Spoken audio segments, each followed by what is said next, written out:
Ito yung Amadea house model here in Santras, Verona. See, this is a single detached house and lot. So, Amadea means love by God. So, marami tayong house model dito sa Santras.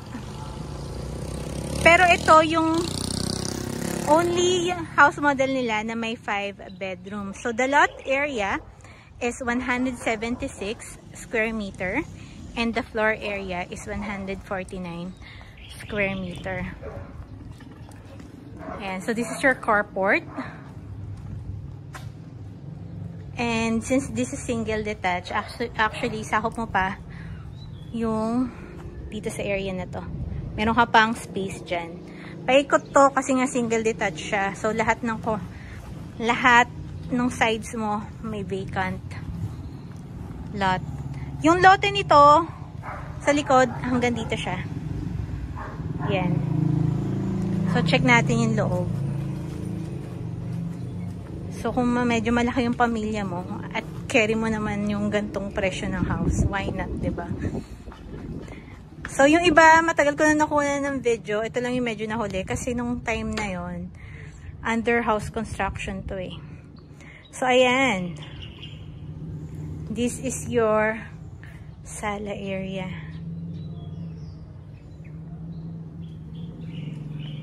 Yan, you have your dining here. And this is your kitchen area. So, ang turnover nito standard, wala pang mga cabinet Wala pang mga built-in cabinet na yan. So, yung dalawang room, located dito sa baba. Though, medyo maliit na lang siya actually. But you can use this as a maid's room. You have your common CR here. Then, ito, option mo na lang kung gusto mo siyang gawing bedroom. Kung meron kang kasamang PWD o kaya senior na ayaw ng akit panaog sa taas. Yan. Pwede mo siyang gawing office din. May access siya for a sliding door kaya mahangin yan pag binuksan. Tsaka maliwanag.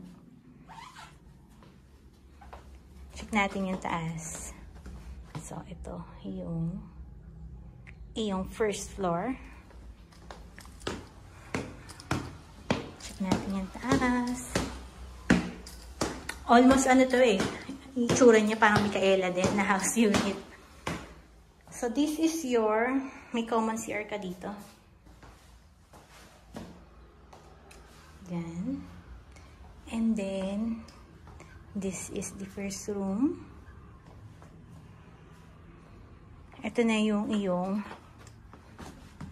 master bedroom. Ang master bedroom, may sarili siyang CR sa loob.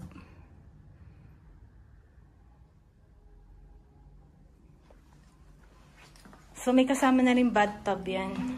Pag tinurn over. Included na talaga yung bathtub. Pero yung mga built-in cabinet tsaka yung gamit, hindi kasama. Baka pag turn over, hanapan nyo ako ng mga furnitures. Then, this is our second room. Tsaka yung pangatlong room dito sa taas. So, tatlong room dito sa baba. Then, tatlong room dito sa taas. Then, dalawa sa baba. So, ito, pwedeng mong gawing pang office area din o kaya family room. Yan. At meron tayong malaking balcony.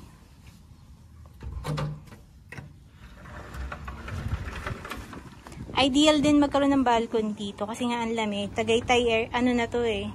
Tagaytay weather eh. Imagine summer na ngayon.